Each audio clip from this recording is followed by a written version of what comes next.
এক একটা পুরুষ যুবককে জান্নাতের ভিতরে তোয়াজ খাতিরের জন্য আল্লাহ 70টা করে 18 বছরে যুবতী সুন্দরী হুর গেলেমান বরাদ্দ করে দেবে। জোরে বলা যাবে না সুবহানাল্লাহ? কটা? 70টা করে মেয়ে। একটা মেয়ে যদি পৃথিবীতে আসে, দুনিয়ার বিশ্ব সুন্দরী যুবতী মেয়ে যারা খেতাব পেয়েছে, সিনেমার নায়িকা যারা হয়েছে, অপরূপা সুন্দরী নায়িকা টাকা দিয়ে টিকিট কেটে দেখতে যায় যাদের, এই দুনিয়ার সুন্দরী নারী জান্নাতের হুরের পাশে যদি দাঁড় করানো হয়, নবী তিরমিজি আবু দাউদ শরীফের হাদিসে জানাচ্ছেন, পৃথিবীর নারী জান্নাতি নারীর পাশে দাঁড়ালে পায়খানার সমতুল্য হবে। কিসের?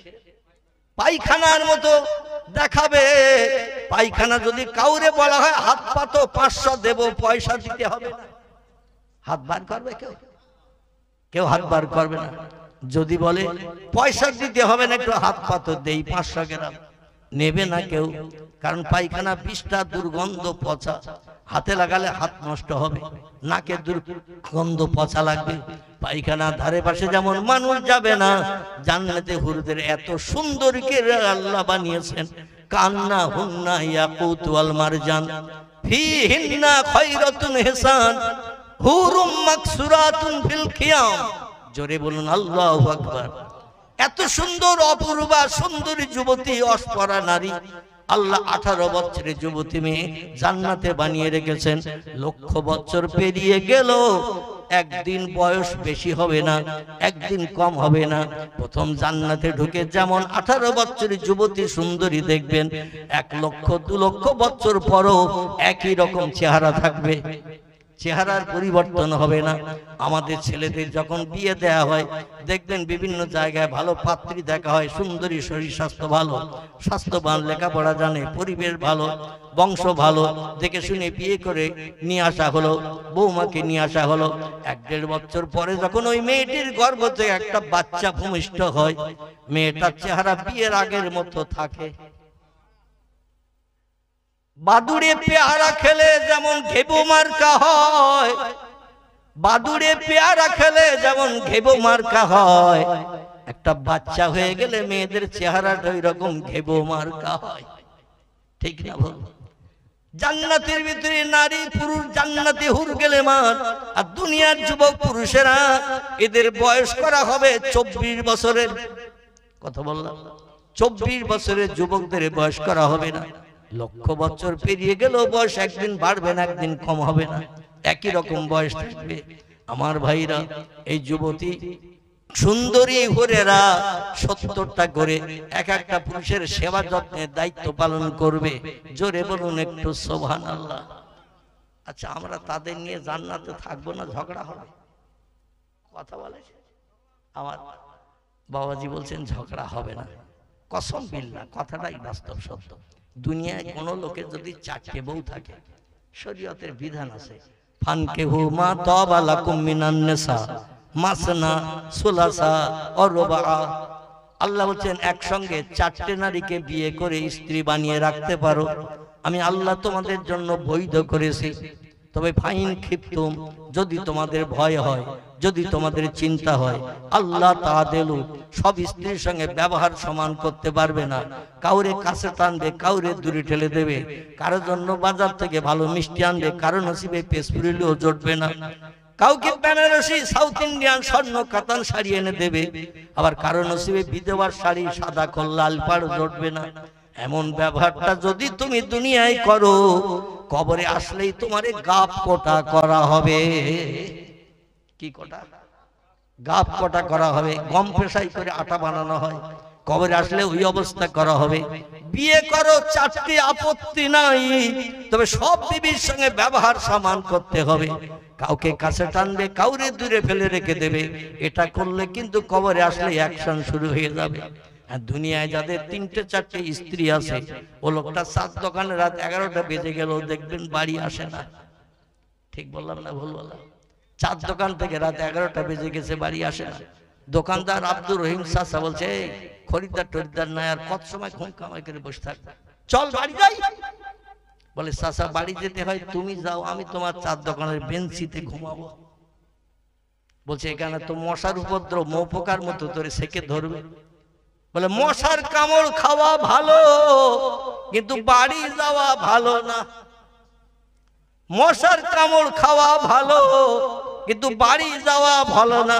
বলে এক বলতে তোর 4টে বউ আর আমাদের একটা, তাই বাড়ি না গেলে মন আনচান করে, কখন বাড়ি যাব, খোকার মার চেহারা দেখবো, কলিজা ঠান্ডা করবো। আর তোর 4টে বউ, তুই কেন বাড়ি যাবি না? বলে আমি বাড়ি গেলে কিন্তু কারবালা শুরু হয়ে যাবে, কারণ 4টে বউ অপেক্ষায় রয়েছে দরজার পাশে দাঁড়িয়ে। এ বলবে আমার দিকে এসো, বলবে আমার দিকে আসবো, আমার দিকে এসো। ঘর একটা, বেশি ঘর নাই, কেউ খাটে থাকে, কেউ নিচে থাকে। যেই ঘরে ঢুকবো, খাটেরটা 1 হাত ধরবে, নিচেরটা আর 1 হাত ধরবে, আর দুটো দাঁড়িয়ে দাঁড়িয়ে দেখবে। শেষ পর্যন্ত বলবো তোরা ভাগাভাগি করে কাঁঠাল গাছের মতো ফেরিয়ে নে, তাছাড়া তো আর উপায় নাই। বিয়ে করা একাধিক ভালো, কিন্তু সবার সঙ্গে ব্যবহার সমান না করলে বিপদ আছে। আল্লাহ বলছেন ফাইন খিফতুম, যদি তোমাদের ভয় হয়, যদি তোমাদের চিন্তা হয়, আল্লাহ তাআলা সবার সঙ্গে ব্যবহার সমান করতে পারবে না, ফাওয়াহিদাতান, তাহলে একটা স্ত্রী তোমাদের জন্য যথেষ্ট, বেশি বিয়ে যেন করো না। এই কথাটা কোনো মৌলভী সাহেব বলে না। মৌলভী সাহেব শুধু বলে আল্লাহ 4টে বিয়ে করার অনুমতি দিয়েছে, কিন্তু আয়াতের শেষে আল্লাহ বলছেন ফাইন খিফতুম, যদি তোমাদের ভয় হয়, যদি তোমাদের চিন্তা হয়, আল্লাহ তাআলা সব স্ত্রীর সঙ্গে ব্যবহার সমান করতে পারবে না। নতুনটার কদর করবে, মহব্বত করবে, আর পুরনোটার দিকে একবার ফিরেও তাকাবে না। টাইফয়েড জ্বর হলো হেতুরে ডাক্তার খবর পায় না, আর নতুন পর একটু গা গরম হয়েছে, এমবিবিএস ডাক্তার এসে ট্রিটমেন্ট করছে। ঠিক বললাম না ভুল? আপনাদের ভেবিয়া কোনানগর এলাকায় এরকম হয় না। এখানকার লোকের নামে বদনাম দেব না, কারণ কালই আমার আবার এই দিয়ে যেতে হবে জয়নগর। কথা বললাম, জয়নগর যেতে হবে, দক্ষিণ চব্বিশ পরগনা জয়নগর। এই আপনাদের এই মোড় দিয়ে যেতে হবে। শেষ পর্যন্ত আবার স্লোগান দেবে, হয়তো হুজুর আসতেছে, ধর কত কষে দেই, মিলাদ করা 7 মিটি দেই। ঠিক না? কিন্তু আল্লাহর কোরআনের কথা বলছি ভাই, জান্নাতের ভিতরে, পৃথিবীর নারীদের ভিতরে আত্মহংকার বেশি বেশি বেশি। মেয়েরা হলো বেকা হাড়ের তৈরি।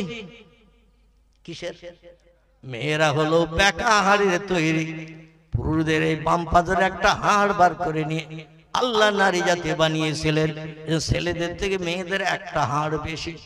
আল্লাহ কোমরের মেরুদণ্ডের হাড় সোজা না বেকা? কথা বলেন।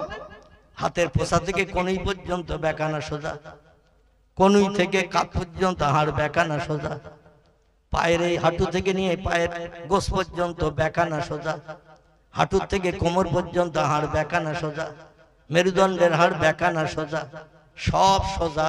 কিন্তু আল্লাহ খুঁজে খুঁজে জিবরিলকে বললেন একটা বেকা হাড় বার করো। তাই দিয়ে কোন শব্দ ব্যবহার করে একটা নারী বানাবো আদমের মনের সুখ দিকে। আর হযরত জিবরিল আমিন সোজা হাড় দিয়ে যদি নারীদের বানাতো, কোনোদিন সংসারে অশান্তি, ঝগড়া ঝামেলি, গন্ডগোল হতো না। ওরা বেকা হাড়ে তৈরি বলে ওরা সবসময় বেকা বেকা চলে।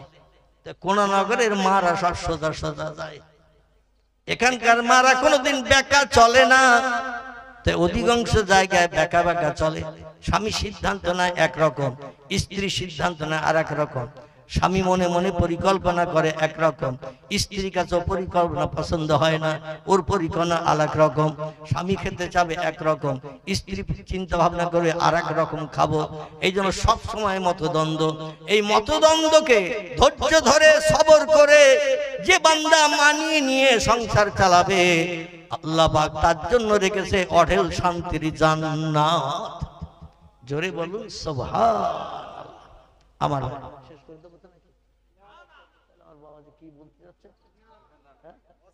আমি তো মনে করছিলাম যে বোধহয় শেষ করতে বলছি। একটু দরুদ শরীফ। আল্লাহুম্মা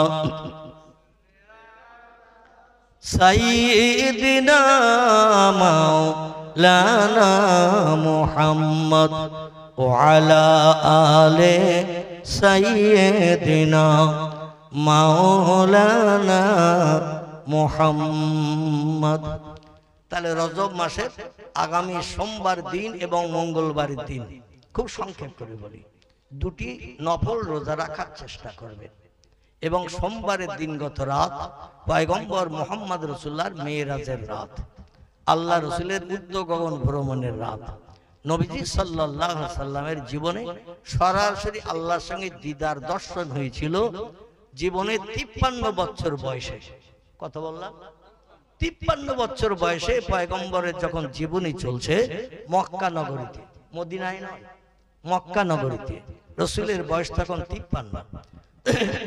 নবীর দুইজন কাছের মানুষ ইন্তেকাল করে নবীকে এতিম বানিয়েছে। একজন ছিলেন মক্কার ধনাঢ্য নারী হযরতে খাদিজা, আরেকজন ছিলেন বিশ্ব নবীর আপন চাচা আলী রাদিয়াল্লাহর ভাই হযরত আলী রাদিয়াল্লাহর বাবা। এই আলী রাদিয়াল্লাহর বাবা, তার নাম ছিল আবু তালেব। কি নাম বললাম? নবী যখন বিপদে মুসিবতে পড়তেন এই দুইজন পাশে দাঁড়িয়ে নবীর সাহারা দিতেন, সান্ত্বনা দিতেন, নবীর বিপদের ভাগীদার বনতেন তারা। এই দুইজন একই বছরে ইন্তেকাল করেছেন। আবু তালেব মারা গেছে যে বছর পয়গম্বর মুহাম্মদ রাসূলুল্লাহর প্রথম স্ত্রী 25 বছর থেকে নিয়ে 50 বছর বয়স পর্যন্ত নবীকে নিয়ে একটানা সংসার করে বিপদে মুসিবতে সাহায্য করে ভাগীদার বনেছিলেন। হযরত খাদিজা মারা গিয়েছিল এই 50 বছর বয়সে। 50 বছর মারা যাওয়ার পরে আল্লাহ নবী আপনজন হারা হয়ে গেলেন। 3 বছর আল্লাহ পয়গম্বরকে আরো রাখলেন মক্কা নগরীতে। 50 বছরে দুইজন মারা গেল, একজন আলী রাদিয়াল্লাহর বাবা, আরেকজন হযরতে খাদিজা। তারপরেও আল্লাহ নবীজিকে এতিম বানিয়ে সাহারা হারা করে 3 বছর রাখলেন। নবী বললেন, আল্লাহ যত দুঃখ দাও দাও, যত বিপদ দাও দাও, যত অত্যাচার উৎপীড়ন মক্কার মানুষ কলেমার দাওয়াতের কারণে আমারে করে করুক, আপত্তি নাই, তো আমি যেন অধৈর্য হয়ে না যাই। জোরে বলুন একটু সুবহান। আল্লাহ বলেন, হাবিব সেই 40 বছর বয়স থেকে নিয়ে এই 53 বছর হয়েছে তোমার জীবনীতে কলেমার দাওয়াতের সময়। এই 13 বছর কলেমার দাওয়াত দিয়েছো, ঘাত প্রতিঘাত খেয়েছো, কিন্তু অধৈর্য প্রকাশ করনি, আমার দিনের দাওয়াত থেকে দূরে সরে যাওনি। কথা বললেই মারে, কথা বললেই গালিগালাজ করে, কথা বললেই চপেটাঘাত করে, কথা বললেই বাপ খেগো বলে, কথা বললেই মা খেগো বলে, কথা বললেই হাটখুড়ো বলে, কথা বললেই নির্বংশে বলে, কথা বললেই মূর্খ বলে, হাজারো অপবাদ দেয় তোমার নামে, গালিগালাজ করে, তবু তুমি কলেমার দাওয়াত বন্ধ করো নাই। তোমার সান্ত্বনা দেওয়ার দুইজন ছিল পাশে, তারাও পর্যন্ত বিদায় নিয়েছে, পাশে দাঁড়ানোর কেউ নাই। আমি আল্লাহ এখন তোমার পাশে আছি। নারায়ে তাকবীর। তাই আল্লাহ পাক নবীজিকে সান্ত্বনা দেওয়ার জন্য পাশে কেউ নাই। তাই রজব মাসের 26 তারিখের দিনগত রাত মক্কা মুকাররমার কাবা শরীফের উত্তর দিকে, কোন দিকে? কাবা শরীফের উত্তর দিকে হাজী সাহেব যারা হজ পাক করেছেন কিংবা ওমরা করে যারা এসেছেন আমার কথায় একমত হতে পারবেন, কারণ আল্লাহ অধমকে 3-3টি বার নবীজির দেশ দেখার সুযোগ দান করেছেন। বাস্তব চোখে যেটা দেখেছি সেই তথ্য দিচ্ছি। আগামীতে নিয়ত করেন মক্কা মুকাররমার কাবা শরীফ দর্শন করলে আমার কথার সঙ্গে অ্যাডজাস্ট একমত হতে পারবেন। সকলে বলুন আমিন। কাবা শরীফের উত্তর দিকে একটা প্রাচীর আছে, ধনুকের মতো গোল প্রাচীর। পশ্চিম কর্নার থেকে একেবারে পূর্ব কর্নার পর্যন্ত গোল করে একটা প্রাচীর দেওয়া আছে, আমার দাড়ি সমান উঁচু। কথাটা বললাম, আমার দাড়ি সমান উঁচু। আমি এই যে বেটে কুটে মানুষ, আমার দাড়ি সমান উঁচু একটা প্রাচীর আছে। এই প্রাচীরের এখানে পয়গম্বর মুহাম্মদ রাসূলুল্লাহ রাতের বেলায় বিশ্রাম করছেন, কারণ মক্কাবাসীরা খোঁজ নিচ্ছে, খবর নিচ্ছে। দিনের বেলা তো মুহাম্মদরে মারা যায় না, দিনের বেলা মারতে গেলে ওর মুক্তার দানার মতো চকচকে মুচকি হাসির দাঁত আর মিষ্টি মিষ্টি কথা শুনলে আমাদের গরম পানি হয়ে যায়, আর মনের ভিতরে গরম না থাকলে শত্রুর অ্যাকশন করা যায় না। কথাটা ঠিক না বল? গরম যত বেশি হবে অ্যাকশন তত বেশি হবে, আর গরম যত ঠান্ডা হবে মার তত কম হবে। এই জন্য ওরা বলে দিনের বেলা মুহাম্মদরে মারতে যাওয়া যাবে না, মারতে গেলে মুচকি মুচকি হাসে, সাধু ভাষায় ভালো ভালো কথা বলে, মনের গরম মিটে যায়, মারতে উদ্যত হয়ে গেছি, শান্ত হয়ে মাথা নিচু করে বাড়ি ফিরতে হয়েছে। এই জন্য দিনের বেলার মারতে যাব না, কলেমার দাওয়াত বন্ধ করব, লা তজ্জা হবল দেবল মান্নাতের উপাসনা আমরা করব, যাতে কেউ বাধা দিতে না পারে। এই জন্য মোহাম্মদ রাতের বেলা কোথায় থাকে খোঁজ নাও। রাতের আধারে মোহাম্মদের চাঁদ মুখ দেখা যাবে না, মুস্কি হাসি দেখা যাবে না, মিষ্টি মিষ্টি কথা শুনতে হবে না। যে গরম নিয়ে যাব ওই গরমই আঘাত করব। রাতের বেলা কোথায় থাকে খোঁজ নাও। আল্লাহ ডেকে বলি যাবিয়া জিবরিল ইলা রাসূলিহি, আমার ফেরেশতা জিবরিল আমার পয়গম্বরের মক্কার মানুষ যদি দুনিয়া থেকে বিদায় করে দেয়, কিয়ামত পর্যন্ত ইসলাম দুনিয়ায় টিকবে না, থাকবে না। এর পয়গম্বরকে আমি আল্লাহ পাক কিয়ামত পর্যন্ত দুনিয়া ইসলাম রাখার জন্য আরো কিছুদিন পয়গম্বরকে বাঁচিয়ে রাখবো। জোরে বলুন একটু সুবহানাল্লাহ। তাড়াতাড়ি আমার নবীর কাছে যা, ইজহাব ইলা রাসূলিহি, আমার নবীর কাছে তাড়াতাড়ি করে যা, নবীর কাছে খবর দিয়ে আয় নবী যেন প্রতিদিন রাত্রে এক ঘরে এক বাড়িতে না থাকে, প্রতিদিন যেন এক বাড়িতে এক ঘরে না থাকে, পাল্টে পাল্টে যেন জায়গা পরিবর্তন করে থাকে। আমাদের দেশের অনেক নেতারা মরণের ভয়ে কুড়িয়ে ঘরে রাতের বেলা যেও থাকে। ঠিক বললাম না ভুল বললাম? রাজনৈতিক বড় বড় নামি দামি নেতা নিজের বাসা বিল্ডিং, দুতলা তিনতলা চারতলা বিল্ডিং, শ্বেত পাথর লাগানো বিল্ডিং, সেখানে থাকার সাহস পায় না। কখন থানার ওসি এসে ধরে, কখন চোরগুন্ডা বদমাইশের অ্যাকশন করে। এই জন্য জায়গা পরিবর্তন করে করে এই যুগেও থাকে মরণের ভয়ে ভীত সন্ত্রস্ত হয়ে। নবী মুহাম্মদ রাসূলুল্লাহকে জিবরিল আমিন খবর দিলেন জায়গা পাল্টে পাল্টে থাকবেন, আর কখন আপনি কোন জায়গায় রাত্রিতে থাকবেন কারো কাছে বলবেন না, সন্তর্পণে গোপনে আপনি জায়গায় চলে যাবেন, কেউ যেন দেখতে না পায়। রাসূল তাই সেদিন কাবার চাতলে রাতের বেলা বিশ্রাম করছে, মক্কার মানুষ যাতে বুঝতে না পারে ঘর বাড়ি ছেড়ে মোহাম্মদ ফাঁকা জায়গায় কোনোদিন থাকতে পারে না। আল্লাহর পয়গম্বর ওই হাতিমে কাবা যারে বলা হয়, হাতিম হাতিম, এই উঁচু প্রাচীরটাকে হাতিম বলা হয়। যখন কোনো মানুষের লাশ আনা হয় ফরজ নামাজের সময়, ওই হাতিমের ভিতরে লাশগুলো রাখা হয়। আর যখন ফরজ নামাজ হয়ে যায় ওই লাশগুলো বার করে কাবার দরজার সামনে রাখা হয়।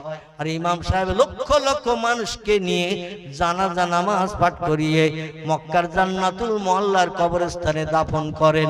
জোরে বলুন একটু সুবহানাল্লাহ। তাদেরই তকদির সুপ্রসন্ন, লক্ষ লক্ষ মানুষের জানাজা যার নসিবে জুটবে। নবী বলছেন আমার হাতে গড়া দুটি কবরস্থানে আমার কোন উম্মত কিয়ামত পর্যন্ত যদি কবরস্থ হওয়ার সুযোগ পায়, আল্লাহ তাদের কবরে আযাব দেবে না, তাদের কবরে আযাব হবে না।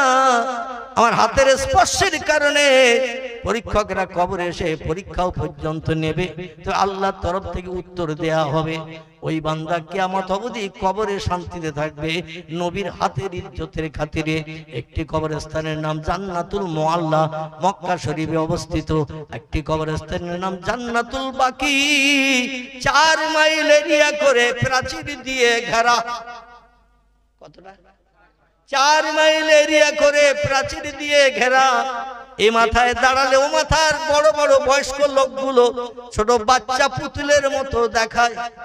এত দূর এরিয়া করে ঘেরা প্রাচীর, নবীজির জমানা থেকে বর্তমান কাল পর্যন্ত ওই কবরস্থানে যারা কবরস্থ হওয়ার সুযোগ পায় আল মদিনাতুল মুনাওয়ারায়, তারাই হলো সৌভাগ্যবান। জোরে বলুন একটু সুবহানাল্লাহ। মদিনা শরীফে গেলে দেখতে পাওয়া যায় কিছু মানুষ রওজার গ্রিল ধরে চোখের পানিতে বুক ভাসিয়ে, দাড়ি ভাসিয়ে, জামা ভাসিয়ে কাঁদছে আর বলছে আল্লাহ আর 3টে দিন বাকি, মদিনা এয়ারপোর্টে যেয়ে প্লেন ধরে দমদম এয়ারপোর্টে নামবো, আপনজন আমারে নিতে আসবে, গলায় ফুলের মালা দেবে, হাজী সাহেবের সার্টিফিকেট দেবে, পাড়ার মানুষ হাজী সাহেব বলে আমারে ডাকবে, আল্লাহ যেন আর 3টে দিন বাকি, কোনো অসুবিধা না হয়। এ বলে না, আমি বাস্তব দেখেছি কিছু মানুষ কাঁদছে আর বলছে আল্লাহ আর 3 দিন বাকি, বাড়ি ফিরতে যেন কোনো অসুবিধা না হয়। আর এক দলের মানুষ রওজার গ্রিল ধরে বলছে আল্লাহ তোমার হাবিব জিন্দা নবী, নবী মরেনি, মরানা, জিন্দা নবীর কবরের গ্রিল ধরে বলছি আল্লাহ 4টে দিন বাকি, মদিনার এয়ারপোর্ট থেকে আমারে প্লেনে করে নিয়ে যাবে, সৌদি এলাকার মানুষেরা জোর করে বিল্ডিং থেকে নামিয়ে দেবে, গাড়িতে তুলে মদিনা এয়ারপোর্টে পৌঁছে দেবে। 6 ঘন্টা 6.5 ঘন্টা মতান্তরে 7 ঘন্টা সময় নিয়ে পাখির মতো প্লেন উড়ে যে কলকাতার দমদম এয়ারপোর্টে নামিয়ে দেবে, সেখান থেকে আপনজন বাড়ি নিয়ে যাবে। ও আল্লাহর 4টে দিন বাকি, এই 4 দিনের ভিতরে এয়ারপোর্টে যাওয়ার আগে আল্লাহ তুমি আমার মরণটা করে দিও। নবীর হাতে গড়া রওজা কবরস্থান, ওই কবরস্থানে কিয়ামত পর্যন্ত আমি যেন দাফন হয়ে থাকতে পারি, কারণ মরণ তো একদিন হবে, মরণ তো একদিন হবে। সেই মরণটা নবীর মৃত্যুভূমির দেশে আমারে করিও, যে দেশে নবী মারা গেছে ওই দেশে নবীর উম্মত আমারও তুমি মরণ করিও। আল্লাহ আমি বাড়ি যেতে চাই না, পবিত্র ভূমি ত্যাগ করতে চাই না, এই জমিনে আমারে কবরস্থ করিও। আর 2টো দলের মানুষ 2 রকম দোয়া করছে রওজার ধারে দাঁড়িয়ে। কার দোয়াটা ভালো? কথা বলে, যে লোকটা বাড়ি আসবে বলছে তার দোয়া ভালো, না যে লোকটা ওখানে কবরস্থ হওয়ার কথা বলছে তার দোয়া ভালো? আলহামদুলিল্লাহ, কারণ বাড়ি আসলেও তো মরণ হবে। বাড়ি আসলে বাঁশ বাগানের ভিতরে, বাবলা বাগানের ধারে, খালের পাশে কবর হবে। আর মদিনার কবরস্থানে কবর হওয়াটা উত্তম না অনুত্তম? উত্তম। আল্লাহ নবী বলছেন হাসরের মাটি মদিনার জান্নাতুল বাকির কবরস্থ ব্যক্তিরা যতদিন কিয়ামত না হবে ততদিন কবরস্থানে স্বস্তিতে শান্তিতে থাকবে। এই জন্য আমরা আল্লাহর কাছে দাবি করি, আমাদের নসিবে যাদের এখনো জোটে নাই আল্লাহর কাছে এই দাবি করি, আল্লাহ হালালি উপায়ে আমার অর্থ জোগাড়ের তৌফিক দাও। ফরজ হজ যদি করতে না পারি অন্তত উমরা করার মতো টাকা দিয়ে তোমার নবীর রওজা মোবারকটা অন্তত চোখে না দেখিয়ে কবরে নিও না, তোমার নবীর কবরটা দেখিও। নবী যেখানে কবরস্থ আছে সেই দেশে আমারে কবরস্থ করিও। জোরে বলুন একটু আমিন। নারায়ে তাকবীর। আর না, অনেক লম্বা হয়ে গেছে, 11টার উপরে হয়ে গেছে। আল্লাহ সময় সুযোগ দিলে আবার কথা বলবো। আপনারা কম বেশি জানেন আমি 3 বছর অসুস্থ ছিলাম। ক বছর বললাম? 3 বছর অসুস্থ ছিলাম। আমার গ্রামের 95% মানুষের ধারণা ছিল মসজিদের মাইকে কখন বলবে মৌলভী আবুল কালাম মারা গেছে। খবরটা শুনলে আমরা একটু জানাজায় যাব, এই ছিল গ্রামবাসীদের চিন্তা ভাবনা। আমি যে বাঁচবো এই চিন্তা ভাবনা কারো মগজে ছিল না, আর বাঁচার মতো পরিবেশ আমারও ছিল না। আমি 2.5 বছর একটা না একদিন বাদ একদিন কলকাতায় ডায়ালিসিস করতে গেছি। 4 ঘন্টা বেডে শুয়ে থাকতে হয়েছে, মোটা সুচ হাতে শিরায় ফুটিয়ে দিয়ে ব্লাড নিয়ে মেশিনে শোধন করিয়ে আবার শিরার ভিতরে সুচ ফুটিয়ে রক্ত ঢোকানো হয়েছে 4 ঘন্টা ধরে। কোনোদিন বা বমি হয়েছে, কোনোদিন পায়ের শিরা কাটা কাটা ভাব হয়েছে, কোনোদিন ওকটানা এসেছে, কোনোদিন সেন্সলেস হয়ে গেছি। এক একদিন এক এক রকম সিমটম। শুধু আমার একা নয়, আমি যে হসপিটালে ডায়ালিসিস করতাম সেই হসপিটালের নাম হলো KKI, কালিকাপুরে, কলকাতা কালিকাপুর, আরএনটেকের হসপিটালের কাছাকাছি। দেবী শেঠির হসপিটালটা জানেন তো নাকি? মুকুন্দপুর, ওরই কাছাকাছি। 2.5 বছর ডায়ালিসিস করেছে। কত মানুষ ডায়ালিসিস করতে করতে আর টানতে পারেনি, মারা গেছে। কত মানুষ অপারেশনের পরও 1 মাস 1.5 মাস 2 মাস পরও মারা গেছে। না জানি আল্লাহ পাক আপনাদের মতো কোন এক বান্দার চোখের পানি কবুল করে এই কঠিন রোগ থেকে আল্লাহ মুক্তি দিয়ে অধমকে আবার স্টেজে বসিয়েছে। সেটা একমাত্র আল্লাহওয়ালা মানুষের চোখের পানি। আমার মহব্বতের কিছু ভক্ত আছে এই পশ্চিম বাংলা শুধু নয়, বাংলাদেশ, আসাম, ত্রিপুরা, মেঘালয়, এরকম বিভিন্ন জায়গায়, বা আপনার সুরাট, মিরাট, রাজস্থান, গুজরাট, মহারাষ্ট্র, উত্তরপ্রদেশ, বিহার, তামিলনাড়ু, কর্ণাটক, বিভিন্ন রাজ্যে আল্লাহ অধমকে ঘুরিয়েছেন। সে সমস্ত রাজ্যে যারা থাকে রাত 1টা 2টো 3টের সময় ফোন করে। মালয়েশিয়ায়ও মানুষ থাকে, দুবাইতে থাকে, সৌদি আরবে থাকে, আরব আমিরাতে থাকে, সেখান থেকেও ফোন করে। ওরা বিকেলবেলা আমার কাছে ফোন আসে ভোর 4টের সময়, ভোর 4টের সময়, রাতের বেলা। ওরা ফোন করে দিনের বেলা, আমার কাছে ফোন আসে রাতের বেলা। কারণ পৃথিবীটা 24 ঘন্টায় চন্দ্র সূর্য আপ ডাউন করে। জোরে বলেন সুবহানাল্লাহ। আমাদের দিকে ভোরবেলা যখন সূর্য ওঠে, আমেরিকায় তখন সন্ধ্যাবেলা ওই সূর্য ডোবে। ওদের যখন ভোরবেলা সূর্য ওঠে, আমাদের সন্ধ্যাবেলা ওই সূর্য ডগমগ করে ডোবে। জোরে বলবো একটু সুবহানাল্লাহ। এই জন্য আল্লাহ পাক কার দোয়া না জানি কবুল করেছেন। বাঁচার মতো কোনো লাইন ছিল না। আমার ওজন হয়ে গেছিল ডায়ালিসিস করতে করতে 47 কেজি। কত বললাম? শুধু হাড়ের গায়ে চামড়াগুলো লেগেছিল। এখন আল্লাহ একটু সুস্থ করেছেন, আমার ওজন এখন 60 কেজির কাছাকাছি হয়ে গেছে। মানে গোশত একটু বেরিয়েছে। আগে দেখার মতো ছিল না আমার চেহারা। যাই হোক, আল্লাহ পাক রব্বুল আলামিন কঠিন অপারেশন করিয়েছেন। এই 2024-এর 18 জানুয়ারি, এই গত জানুয়ারি চলে গেছে না, 25 জানুয়ারি, 1 বছর পুরো হয়ে গেছে। টুকটাক কার্তিক মাস থেকে 2টা একটা করে প্রোগ্রাম করি। 4 দিন বাদে আজকে আসলাম। আগামীকাল আবার একটা প্রোগ্রাম আছে দক্ষিণ 24 পরগনা জয়নগর। পয়গম্বর মুহাম্মদ রাসূলুল্লাহ সাল্লাল্লাহু আলাইহি সাল্লাম বলছেন, খুব ভালো করে শোনেন। আমি একটু প্রথমে ট্রাক্টর দিয়ে নিচ্ছি। ট্রাক্টর বুঝেন তো? ঘাস বাগানে যদি দানা ছড়ানো হয় চারা হবে তো ঘাস বাগানে। আচ্ছা, ট্রাক্টর দিয়ে জমিটা যদি চষে নিয়ে ঘাসগুলো মেরিয়ে জমিন পরিষ্কার করে যদি দানা ছড়ানো হয়, কোনো দানা মিট যাবে? দানা মিট যাবে না। আমি একটু ট্রাক্টর দিয়ে ঘাস পরিষ্কার করে নিয়ে জমিন তৈরি করে দানা ছড়িয়ে দেব, দিয়ে আমি চলে যাব। আরে দানা থেকে যখন চারা বার হবে, সময় মতো তেল, সার, পাউডার আপনাদের দিতে হবে। গাছ যখন বয়সপ্রাপ্ত হবে বা বয়সপ্রাপ্ত হবে, ও গাছে ফল হবে, ফসল হবে। ওই ফসলগুলো কেটে আপনাদের বাড়ি নিয়ে যেতে হবে। আমি কিন্তু আর আসবো না তেল, সার, পাউডার দিতে, আমি শুধু দানা ছড়িয়ে দিয়ে যাব। এই জন্য একটু প্রথম জমিটা চষে নিচ্ছি। তারপরে কোরআনে পাকের একটি 15 পারার প্রথম লাইন, একটি সেন্টেন্স, বাক্য, আয়াত আপনাদের কাছে রেখেছি। আর পয়গম্বর মুহাম্মদ রাসূলুল্লাহর পবিত্র জবানে মোবারক, বিশ্ব নবীর জবানে মোবারক হাদিসের কিতাবে লিপিবদ্ধ আছে কম বেশি 3.5 লক্ষ। কতটা বললাম? 3.5 লক্ষ নবীর জবানে কিতাবে লেখকেরা লিপিবদ্ধ করে আমাদের ঘর শোভাবর্ধন করে রেখেছে। কারবা নাম বুখারী, কারবা নাম মুসলিম, কারবা নাম তিরমিজি, কারবা নাম আবু দাউদ, কারবা নাম ইবনে মাজাহ, কারবা নাম নাসাই, কারবা নাম দারমি, কারবা নাম দারকুতনি, কারবা নাম বাইহাকি, কারবা নাম তিবরানি, কারবা নাম মুওয়াত্তা মালিক, কারবা নাম মিশকাতুল মাসাবি, কারবা নাম ইবনে হাব্বান, কারবা নাম আল হাকিম, কারবা নাম আল মুস্তাদরাক, কারবা নাম তারগিব। এগুলো সব সহি হাদিসের কিতাবের নাম, ভরা আছে পয়গম্বরের জবানি। এই কিতাবগুলোর ভিতরে কম বেশি 3.5 লক্ষ।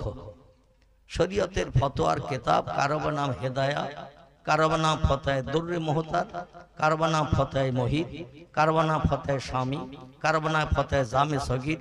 বিখ্যাত বিখ্যাত ফতোয়ার কিতাবে লেখকেরা লিখেছে, কোরআনের একটা কথা কোনো ব্যক্তি মানতে যদি অস্বীকার করে, অবিশ্বাস করে, প্রিয় নবী মুহাম্মদ রাসূলুল্লাহ জবানে হাদিসের কোনো একটা হাদিস যদি কোনো মুসলমান মানতে আপত্তি দর্শায়, অস্বীকার করে, বাদ দাও তো মূর্খ মুহাম্মদের 1500 বছর আগের কথা, এখন মডার্ন যুগ, বিজ্ঞানের যুগ, মেনে চলা যাবে না।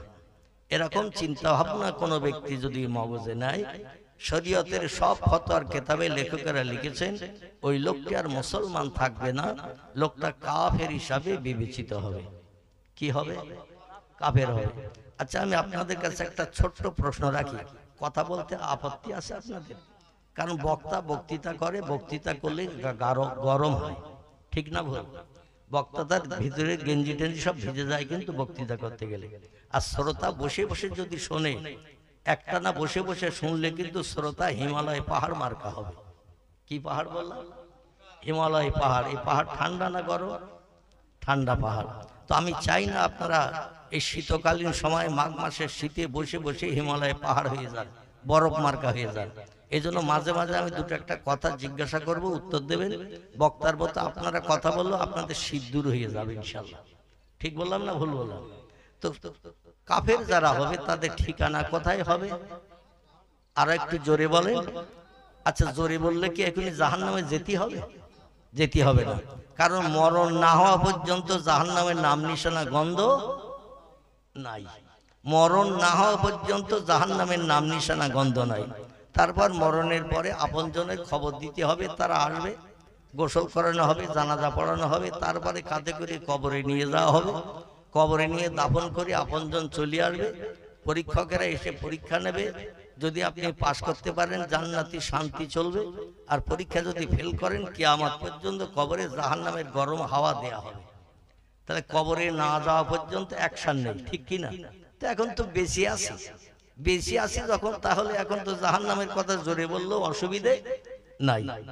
আল্লাহ কোরআনে বলছেন, বিসমিল্লাহির রহমানির রহিম, ইন্নাল্লাযীনা কাফারু ওয়া কাযযাবু বিআয়াতিনা ইন্নাহু হুয়াস সামিউল বাসীর। কোরআনে আল্লাহ পাক অন্য জায়গায় বলছেন, ইন্নাল্লাযীনা কাফারু ওয়া কাযযাবু বিআয়াতিনা উলাইকা আসহাবুন নারি হুম ফিহা খালিদুন। জোরে বলুন আল্লাহু আকবার। আল্লাহ বলছেন, যারা আমাকে স্রষ্টা বলে মান্যতা দিল না, বিশ্বাস করলো না, আমার সঙ্গে কুফরি করলো, যারা বলল দেয়ার ইজ নো গড, আল্লাহ ইজ নাথিং, স্রষ্টা বলতে প্রভু বলতে কেউ নাই, পৃথিবী প্রাকৃতিক নিয়মে চলছে আর চলবে, আল্লাহ টাল্লাহ স্রষ্টা সব কিচ্ছু নাই, পৃথিবী প্রাকৃতিক নিয়মে চলছে আর চলবে।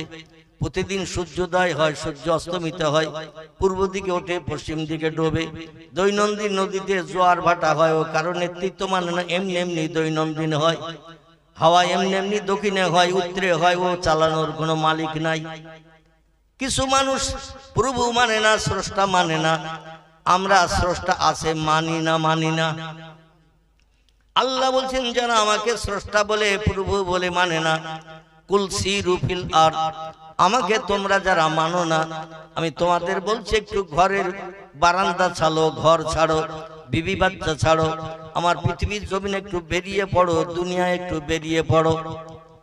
ফানজুর কাইফা কান আকিবাত, দুনিয়ার নিদর্শন একটু বাস্তব চোখে দেখো, পাহাড়গুলো কেমন করে বানিয়েছি, পাহাড়গুলো কেমন করে তৈরি হলো, সপ্ত জমিন সমতল, উঁচু পাহাড়গুলো কে বানিয়েছে একটু তথ্য দাও।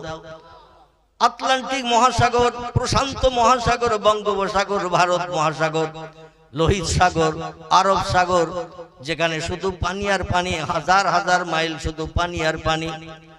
কোন বিজ্ঞান, কোন দর্শন, কোন ইঞ্জিনিয়ার ঝুলি কোদাল নিয়ে মাটি কেটে সাগর বানিয়েছে? কোন ইতিহাসে কি লেখা আছে? ভূগোল বইতে কি লেখা আছে? নাই। আল্লাহ বলছেন, পাহাড়ের মাথা থেকে ঝরনার পানিগুলো দৈনন্দিন 24 ঘন্টা ঝরতে থাকে, বন্ধ হয় না। ইলেকট্রিক মেশিন বন্ধ হয়ে গেলে দেখবেন, সব মেশিন বন্ধ হয়ে গেলে কাজ আর হয় না, মেশিন যখন চালু থাকে কাজ চলে। এই জন্য ইলেকট্রিক লাইন অফ হয়ে গেলে বাড়ির bulb light, dome light, rod light, fan পাখাও বন্ধ হয়। কিন্তু আল্লাহ বলছেন, কোন দিন বন্ধ হয়েছে সূর্য উদয়, সূর্য অস্তমিত, কোন দিন জোয়ার ভাটা ঠিক টাইমে হয়নি, কোন দিন হাওয়া বয়নি, এটা কি একটু দেখো, বাইরে বেরিয়ে যাও, নিদর্শন দেখো। পাহাড়ের মাথা থেকে ঝরনার পানিগুলো কল কল কল কল করে কিভাবে নামে, তোমাদের কোন বিজ্ঞান চালু করে দিয়েছে একটু দেখে এসো। দুনিয়ার দৃশ্য, দুনিয়ার চিত্র দর্শন করো একদিন। এই সমস্ত জিনিসগুলোর পূর্বে একজন মালিক আছে না নাই? আমার ভাইরা, আল্লাহ বলছেন, এত সুন্দর নিদর্শন পৃথিবীতে দিয়েছি, তারপরও যদি আমাকে কেউ স্রষ্টা বলে না মানে, মান্যতা যদি না দেয়, ওয়াকাযযাবু বিআয়াতিনা, আমার আসমানি সেরা কিতাব, শ্রেষ্ঠ কিতাব, যে কিতাবটির নাম হলো কোরআন মজিদ। কি নাম? কোরআন মজিদ।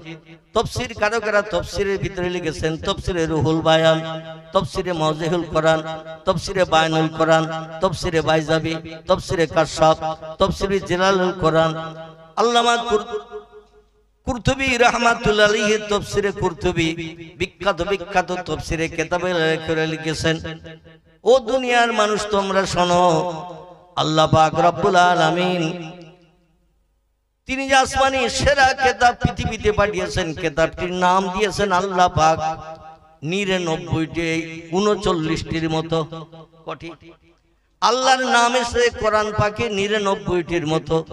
আর আল্লাহ যে আসমানি সেরা কিতাব পৃথিবীতে পাঠিয়েছেন, আল্লাহ পাক এই কিতাবের নামকরণ করেছেন 39 মতান্তরে 38টির মতো। কটি বললাম? 38 মতান্তরে 39টির মতো আমাদের কিতাবের নাম। গোটা কয়েক নাম বললে বুঝতে পারবেন। কোনোবার নাম কোরআন শরীফ, কোনোবার নাম কোরআন মজিদ, কোনোবার নাম দোয়া, কোনোবার নাম শেফা, কোনোবার নাম জেকের, কোনোবার নাম ফুরকান, কোনোবার নাম নূর, কোনোবার নাম হুদা। এগুলো সব কোরআন পাকের নাম। জোরে বলুন সুবহানাল্লাহ।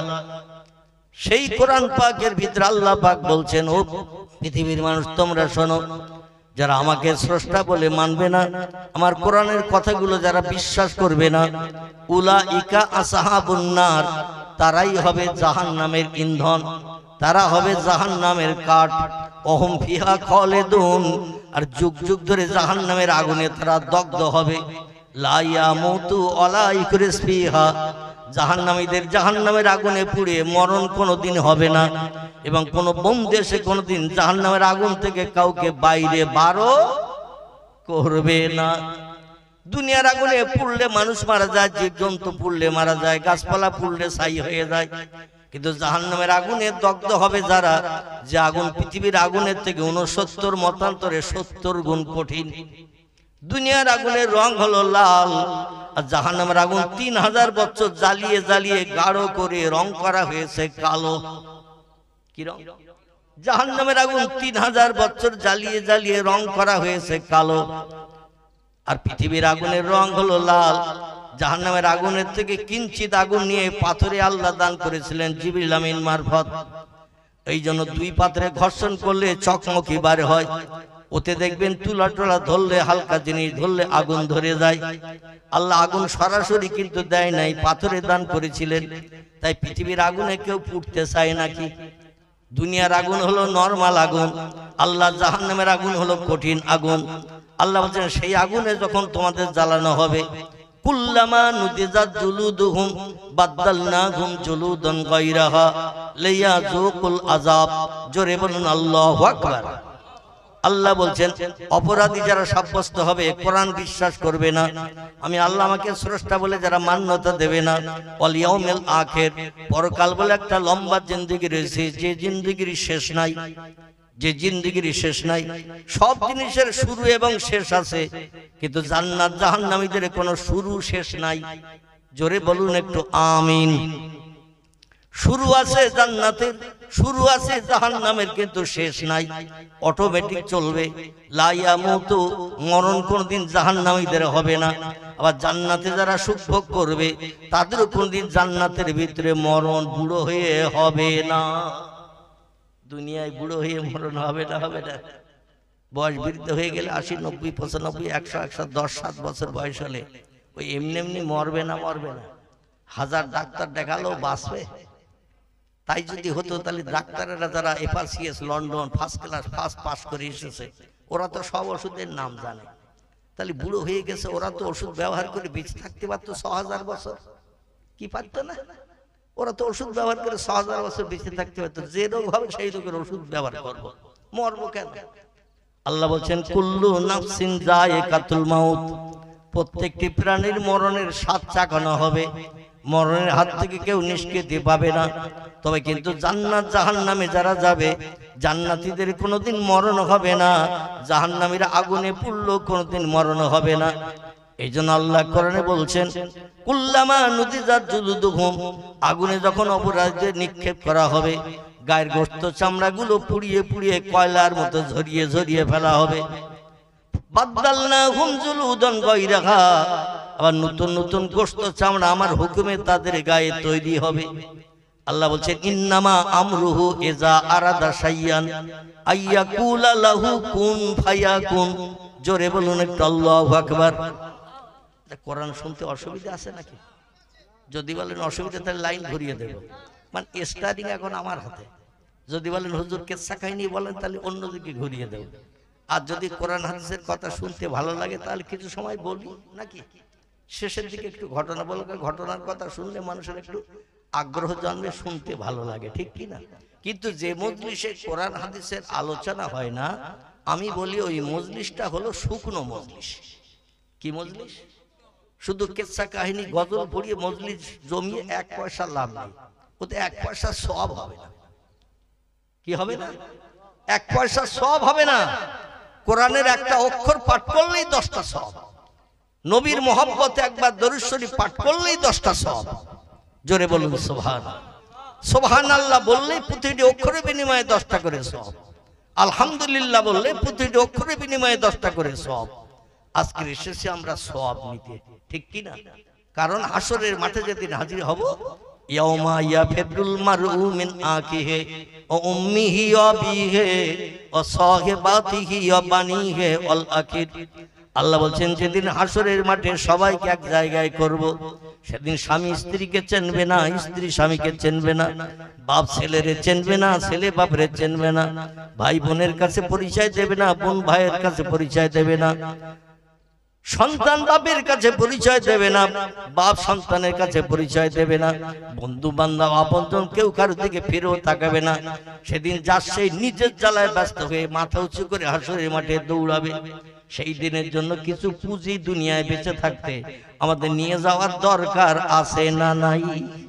আলহামদুলিল্লাহ। এই জন্য আমি একটু কোরআনের আয়াত পাঠ করব, হাদিস শরীফ পাঠ করব। আপনাদের শুনতে আপত্তি হলে বলবেন, লাইন ঘুরিয়ে দেব। আমার ভাইরা, আল্লাহ বলছেন ফাবাদদালনাহুম জুলুদান গায়রাহা। আমি আল্লাহ পাক যখনই শুধু কোন বলি, ইন্নামা আমরুহু ইজা আরাদা শাইয়ান, যখন আমি কোনো বিষয়ে কোনো হুকুম করি, ইজা আরাদা শাইয়ান, কোনো কিছু তৈরি করার পরিকল্পনা ইচ্ছা প্রকাশ করি, আইয়াকুলা লাহু, আমার জবান দিয়ে শুধু একটু বলি কুন। কোন শব্দটি আরবি ভাষা, বাংলা অর্থ হলো হ। বাংলা অর্থ কি? হ। আল্লাহ শুধু বলেন হ, ফায়াকুন, সঙ্গে সঙ্গে সেটা হয়ে যায়। কোনো কিছু বানাতে তৈরি করতে আমার আল্লাহর 1 সেকেন্ডের বেশি 2 সেকেন্ড সময় কোনোদিন লাগেনি এবং ভবিষ্যতেও লাগবে না।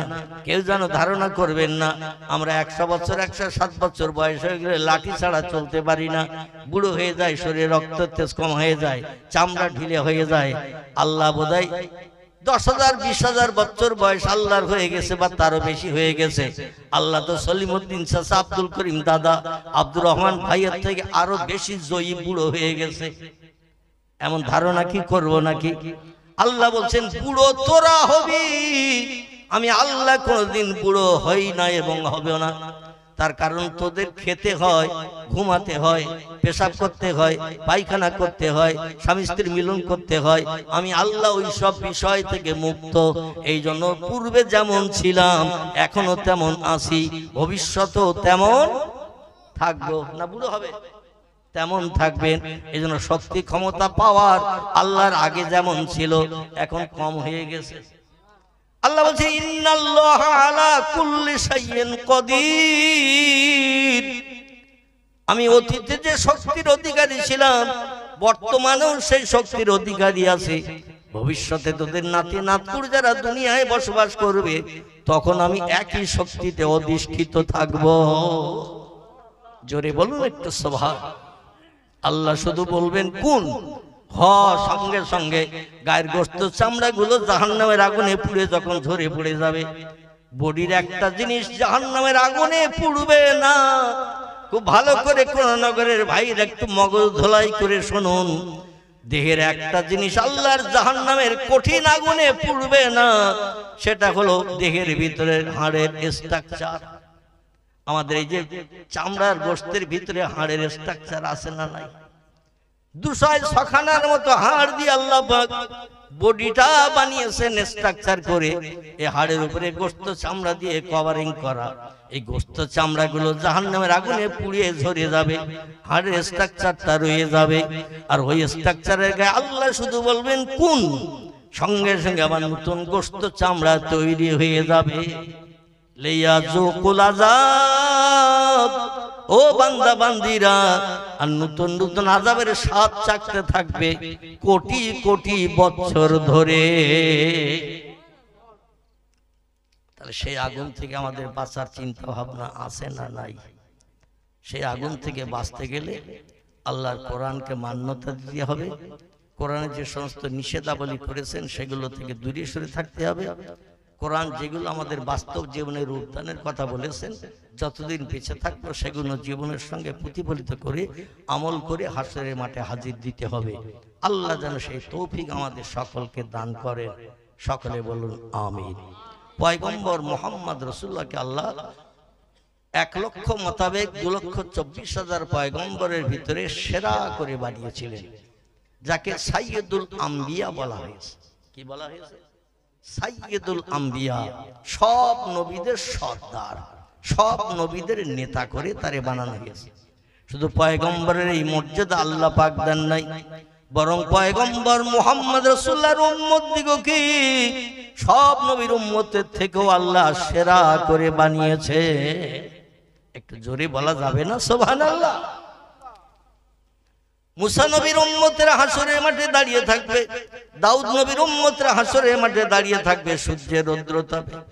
বর্তমান প্রযুক্তি যুগের বিজ্ঞানীদের তথ্য মোতাবেক এই পৃথিবীর জমিন থেকে সূর্যের দূরত্ব হলো 9,30,00,000 মাইল দূর।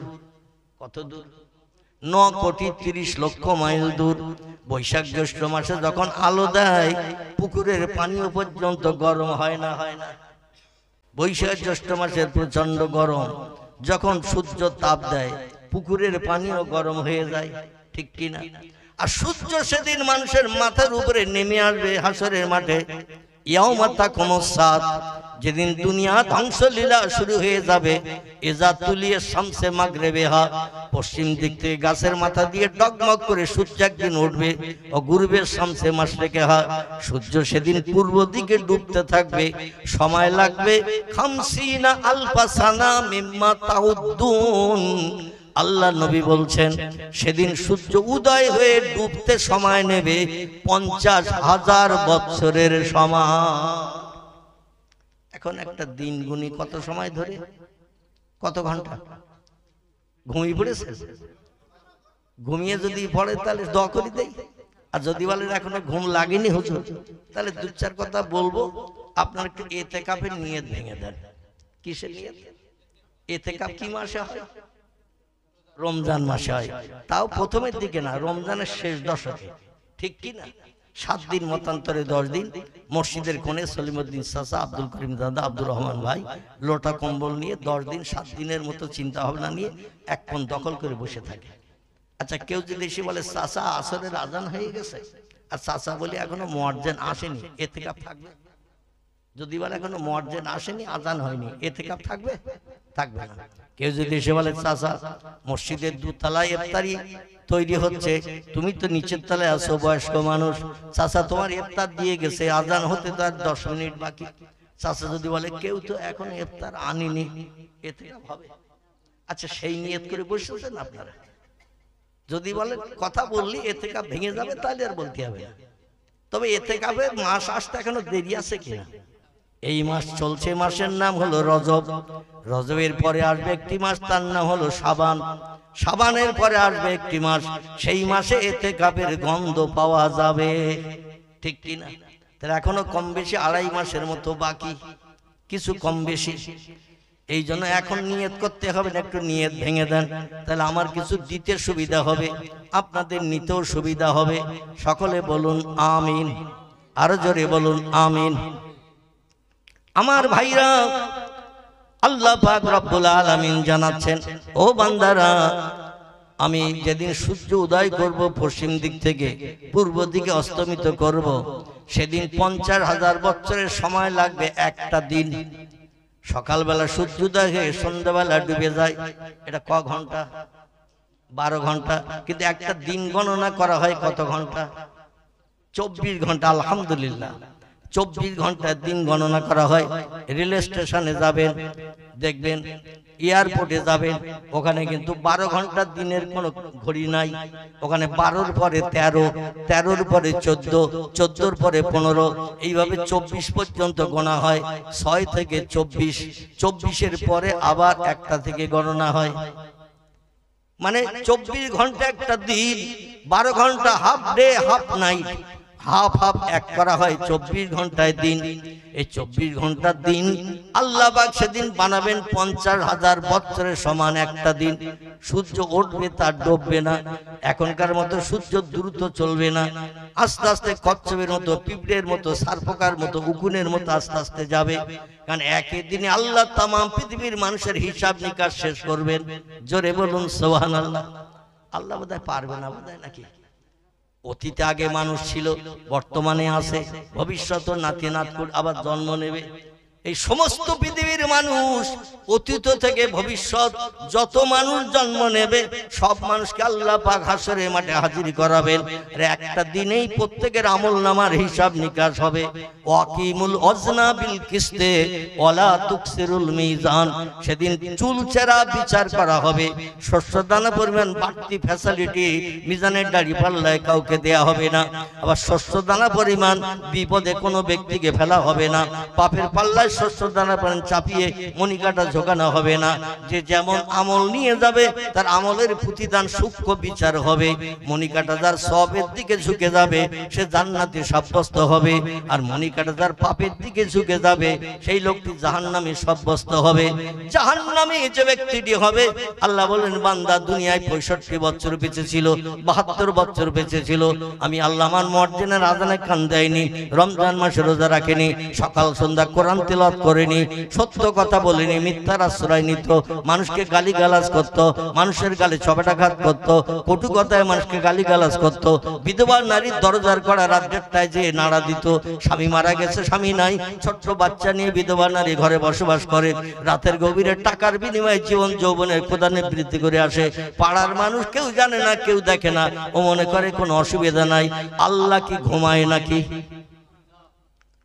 আল্লাহ বলছেন লা তাখুযুহু সিনাতু ওয়ালা নাওম। আমার জীবনে কোনোদিন ঘুম লাগে না, ইচ্ছা করো আমি কোনোদিন ঘুমাই না। আমি 24 ঘন্টা রাত দিন জাগ্রত থাকি। কে কি করো না করো সব বান্দা আমার কুদরতি চোখে আমি দেখে থাকি। ও বান্দা, মানুষের প্রাণ নাশ করে বিবি বাচ্চারে বিধবা দিন বানিয়েছ, রাস্তাধার অগ্নি অস্ত্র দেখিয়ে তরবারি দেখিয়ে মানুষের মাল কেড়ে খেয়েছো। হিসাব একদিন দিতে হবে। পরের পুকুরে রাতের বেলা কলা গাছে ঝোপের পাশে যে জাল ফেলে মাছ ধরে টেনে কালিয়া করে বিবিকে বলে পেঁয়াজ বেশি করে দিয়ে কালিয়া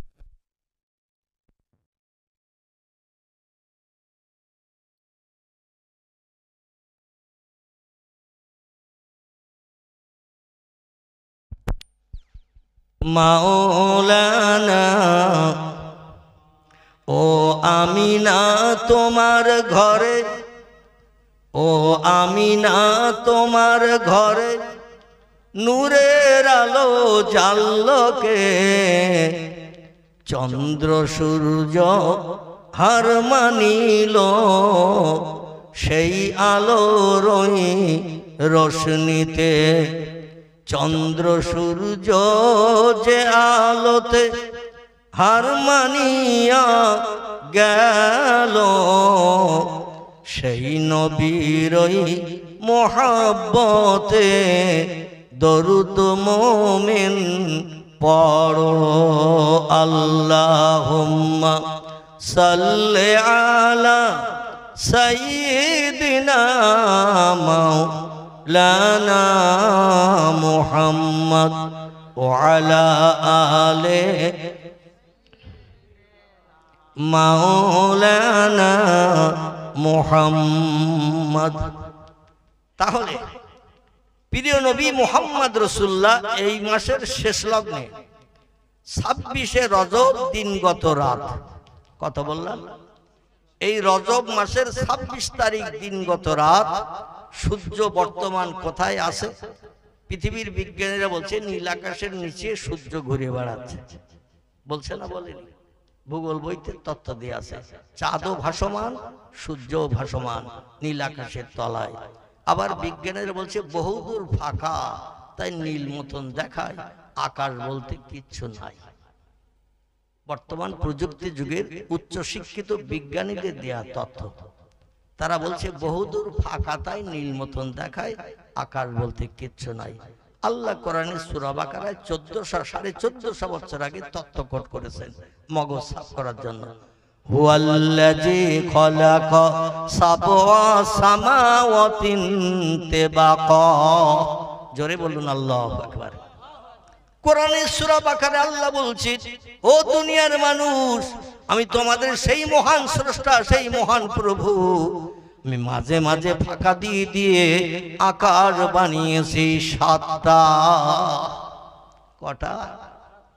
আল্লাহ বলছেন সাবওয়া সামাওয়াতিন তিবাকা, মাঝে মাঝে ফাঁকা দিয়ে স্তরে স্তরে আমি আকার বানিয়েছি 7টা। দুনিয়ার মানুষ দেখতে পায় নাই একটা। মানুষ শুধু দেখে মহাশূন্য ফাঁকা। আসবে আকাশের ধারে কোন বিজ্ঞান গেছে? Rousseau, Plato, Hegel, Montesquieu, Kant, ভয়েল, জার্নাল, মিলি, Thomas Carlyle, William Moore, Edward Gibbon, Goethe, Isaac Newton, Galileo, এরা বিজ্ঞান না? এরা কেউ গেছে আকাশের ধারে? যায়নি। ভবিষ্যতেও যাবে? ভবিষ্যতে কোন বিজ্ঞানের আন্ডা বাচ্চার বাবার ক্ষমতা হবে না আকাশের কাছে যেতে। জোরে বলুন একটু সুবহানাল্লাহ। সেই আল্লাহ বানিয়েছেন।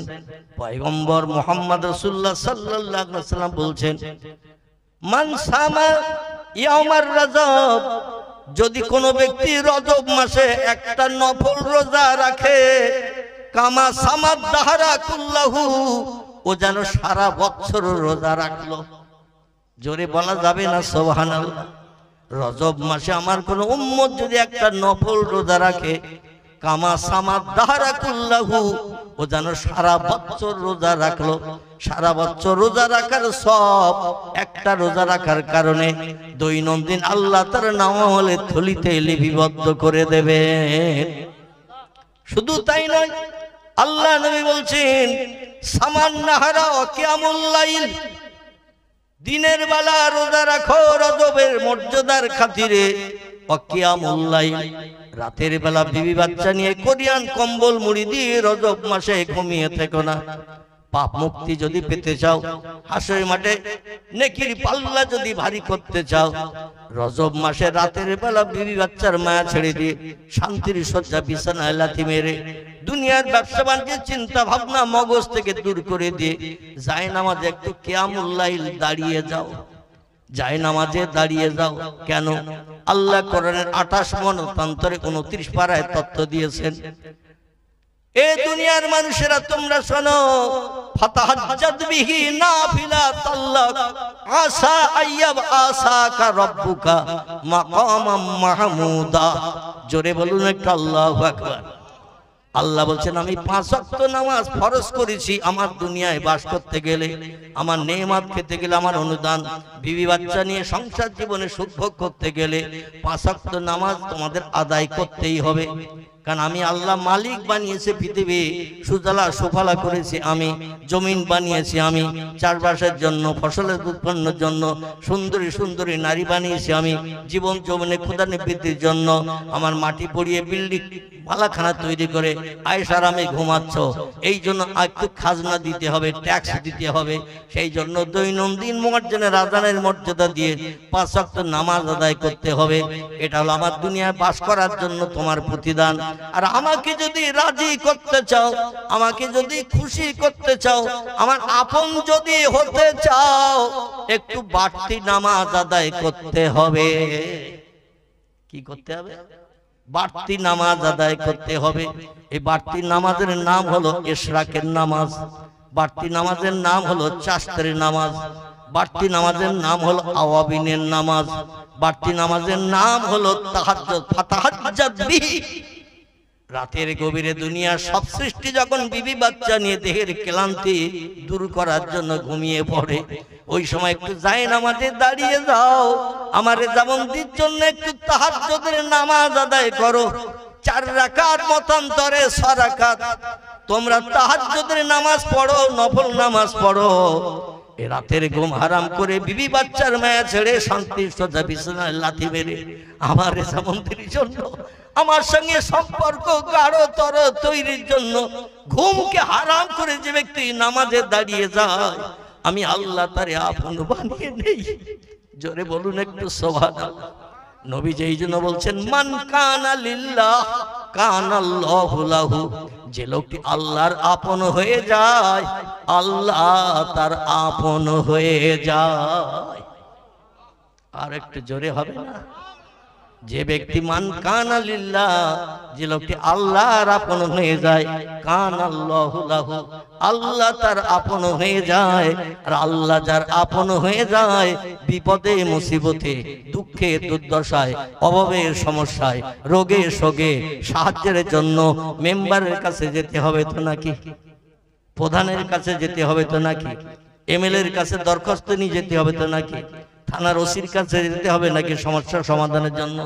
আল্লাহ বলছেন কারো কাছে যেতে হবে না, আমি তোমাদের জন্য এনাফ, আমি তোমাদের জন্য যথেষ্ট, আমি আল্লাহ তোমাদের জন্য একেবারে সব জায়গায় সাহায্যের জন্য আমার কুদরতি হাত লম্বা করে দিয়েছি। দুর্ভাগ্য আমাদের, সেই তাহাজ্জুদের নামাজ আমরা পড়েছি কেউ?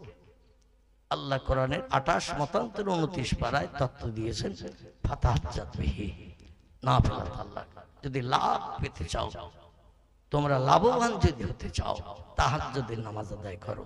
ফজরের নামাজের পরে আছে ইশরাকের নামাজ, বেলা 10টার পরে আছে চারটার নামাজ, সন্ধ্যার মাগরিবের নামাজের পরে আছে আওয়াবিনের নামাজ, রাত্র দ্বীপ্রহরের পর থেকে নিয়ে ফজরের আজান ধ্বনির আগ পর্যন্ত এই নামাজটি হলো তাহাজ্জুদের নামাজ।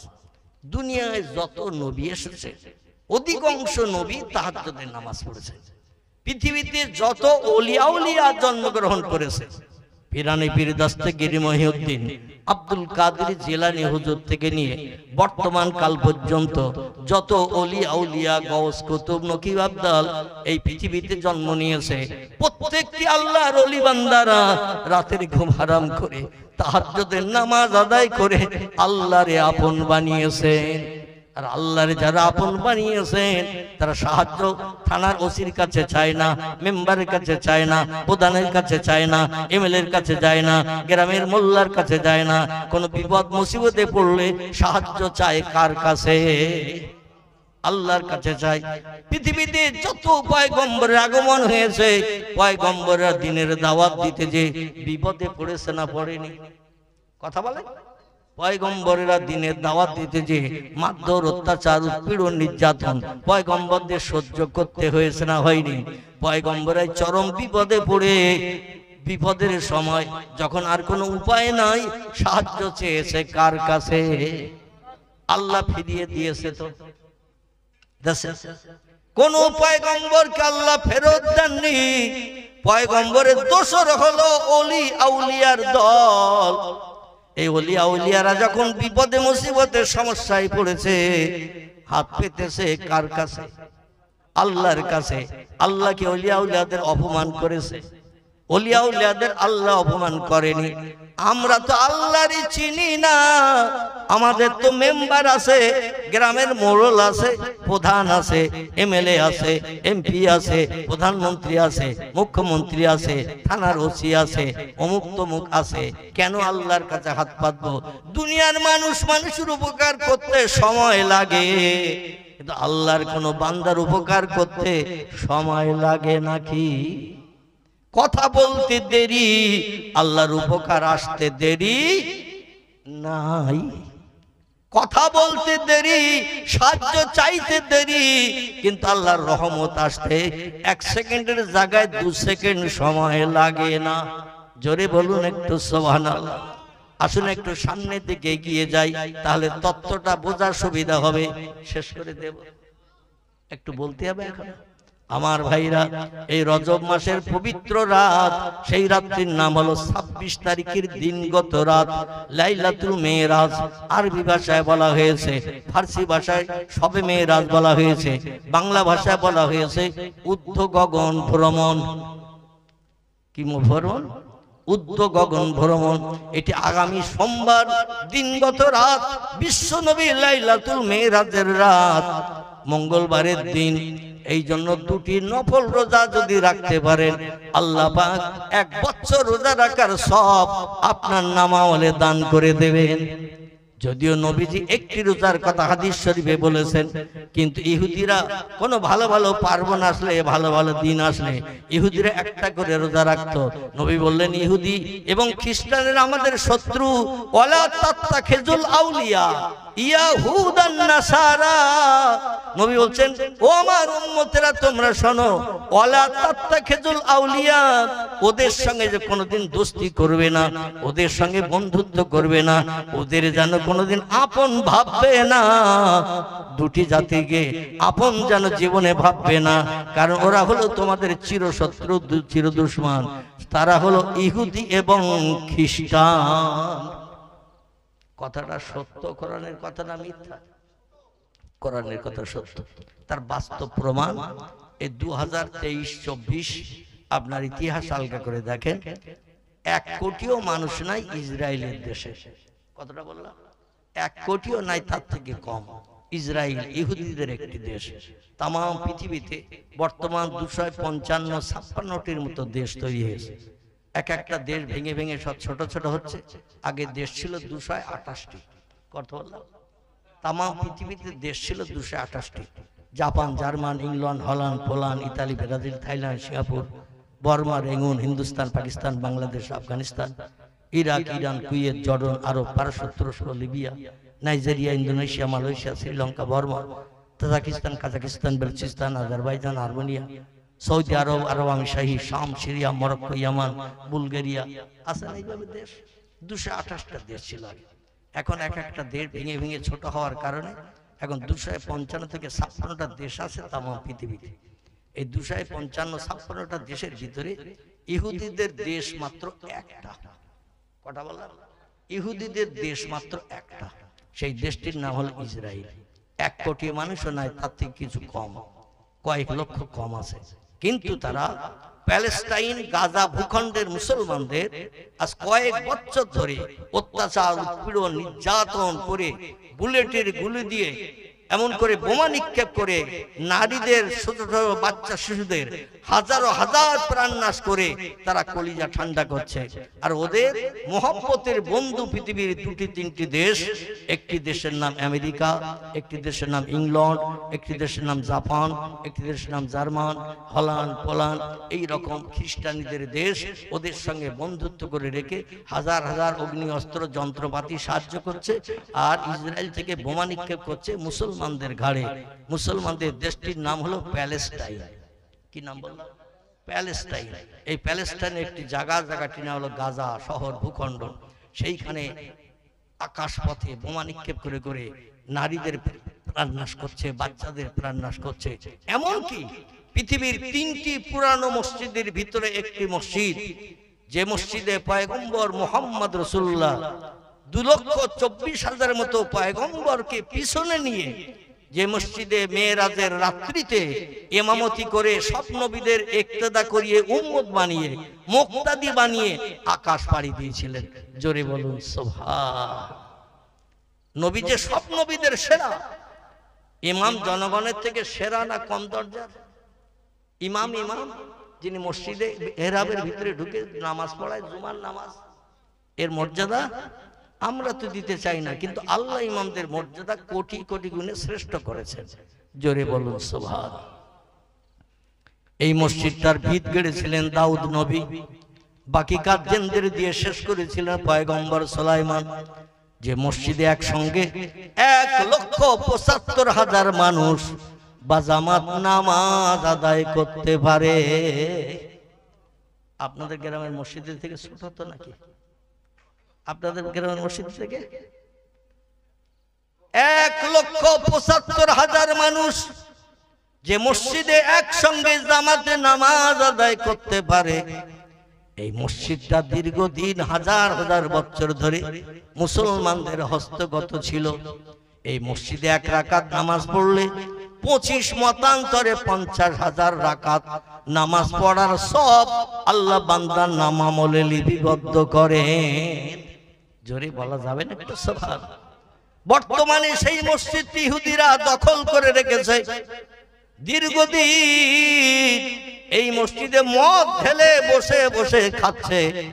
এই মসজিদের নর্তকী যুবতী মেয়েদের উলঙ্গ করিয়ে নাচ গান করাচ্ছে, এই মসজিদে শূকর বেঁধে লালন পালন করছে।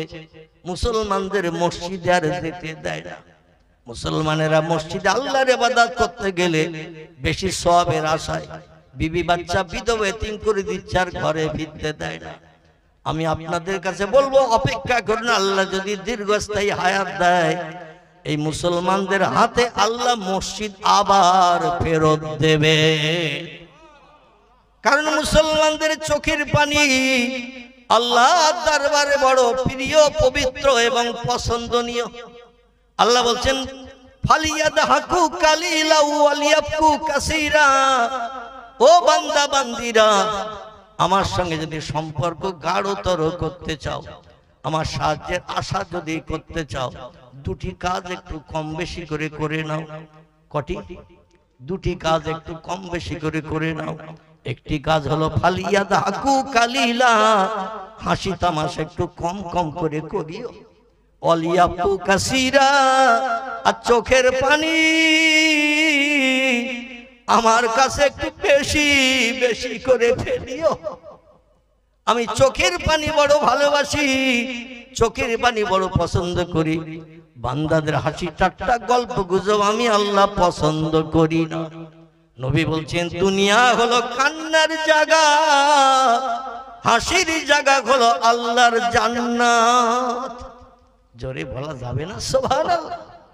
পয়গম্বর বলছেন, দুনিয়া হলো কান্নার জায়গা, আর হাসির জায়গা হলো আল্লাহর জান্নাত। জান্নাতি যারা হবে, কোনদিন তারা কি মুখ কালো করে বসে থাকবে? কি কথা বলে? তাদেরকে অভাব থাকবে, কোন রোগ বেমারি হবে, কোন জিনিসের অসুবিধা হবে, যেটা মনে মনে ধারণা করবে চাইতে হবে না। তিরমিজি শরীফের হাদিস। মনে মনে যদি কোনো চিন্তা করে, বাইরে প্রকাশ করেনি হুরগেলেমানদের কাছে, সঙ্গে সঙ্গে হুরগেলেমানরা আল্লাহর হুকুমে সেই জিনিসটা তার সামনে খাঁচাই করে পরিবেশন করে দেবে। জান্নাতের ভিতরে কোনো দুঃখ নাই, অভাব নাই, রোগ নাই, শোক নাই, কোনো সমস্যা নাই, অসুবিধা নাই, চিরস্থায়ী, চিরঞ্জীবী। আল্লাহ নবী বলছেন, জান্নাত হলো হাসির জায়গা, সেখানে হাসবে, আনন্দ করবে, ফুর্তি করবে।